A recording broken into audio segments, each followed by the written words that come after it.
this conversation started as I was engaging it on air, a story about St. Francis College in Brooklyn, New York, that has put an end to all of its sports. It put an end to it. We can't afford it anymore. So the entire athletics department is going away. And we take a look at college costs versus reward, and you take a look at all the places where you can get a certificate in computers this, or a certificate in something else that. You take a look at people making money in the gig economy. They decide to be a YouTube star or an influencer in some other way, and you realize that maybe what the four-year university has done is priced itself out of a market and priced itself out of the concept of value for a great number of Americans. And maybe this St. Francis story was the start of the domino of colleges can't afford to stay in business. Has college itself become an unaffordable or unnecessary luxury in terms of the four-year university? I can only speak to public for sure. Public has, we have the benefit of the underpinning of our tuition with state support, and Ivy Tech's had very strong state support, as has the state of Indiana for public education. And that's helped us continue to make that promise, whether it's a 2-year or a 4-year affordable in Indiana. I think it'll be tough for the privates to be able to continue to stay affordable. But I think the value of higher ed continues to prove itself. And we know, as did the Lumina Foundation when they set the big goal of 60% of Americans having a post-secondary degree or credential by 2025, we know that you are going to need something post-high school. Now, what that's going to look like is going to continue to change. And all institutions need to be open to what that change is going to look like, because a community college lives so closely to our employers. We live in the communities with them. We're here to serve both the students and the employers. We're going to change in lockstep with industry. Let's go back to something you just said there. You have a loyalty to the student and the employer. Mm-hmm. Why the employer? Well, that's how community colleges were formed, to be that open access to post-secondary into the workforce, right? Into the needs that employers in our communities had for a skilled workforce. That's really the birth of, and what's unique about community colleges in America. So we have always served. Remember, Ivy Tech started 60 years ago, big birthday coming up this year. But 60 years ago, we were formed as a technical college. And that technical college, Indiana Vocational Technical College, was here to serve the employers, to help Hoosiers have the skills to succeed in the workforce.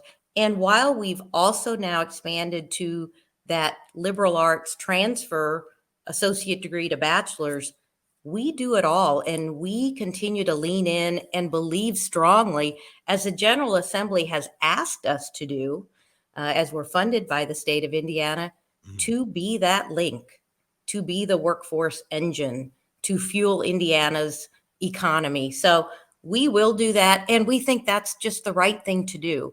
I can think of very few, if any, higher ed institutions who are here that don't have a significant part of their mission focused towards helping their students gain successful careers. Dr. Sue Ellspermann joins us right now. What is your official title? I'd say capo de tutti capo. What is the official title of you? President of Ivy Tech. President of Ivy Tech.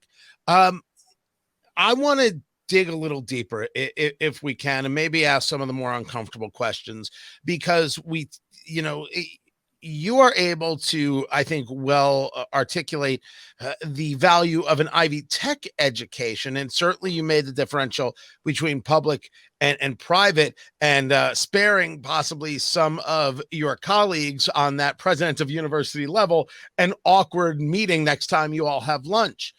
But there is, as we take a look at universities, whether they are public or private, there is a cost conversation. Then there's a conversation what's happening on the ground, on campus, with professors, with students, and cultural and social aspects playing into that. How difficult is balancing this, and is it the role of a college president to balance these cultural conversations and educational conversations, or is it the role of a president to say, this is how we do things here, and you're going to have to make decisions for yourself about whether or not this is the place for you? I think we all have to figure out how do we best deliver on our promise, on our mission. And for Ivy Tech, that is to stay very affordable.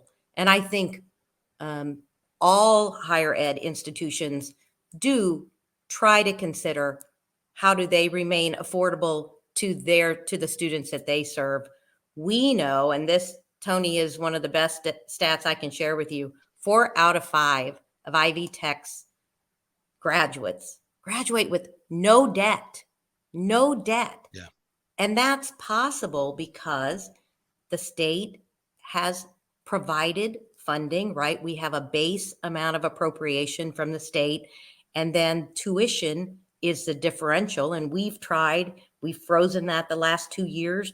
We're trying to keep that very affordable, but we also take advantage of federal Pell, right? So making sure and encouraging students to apply for financial aid that they're eligible for. The state provides financial aid.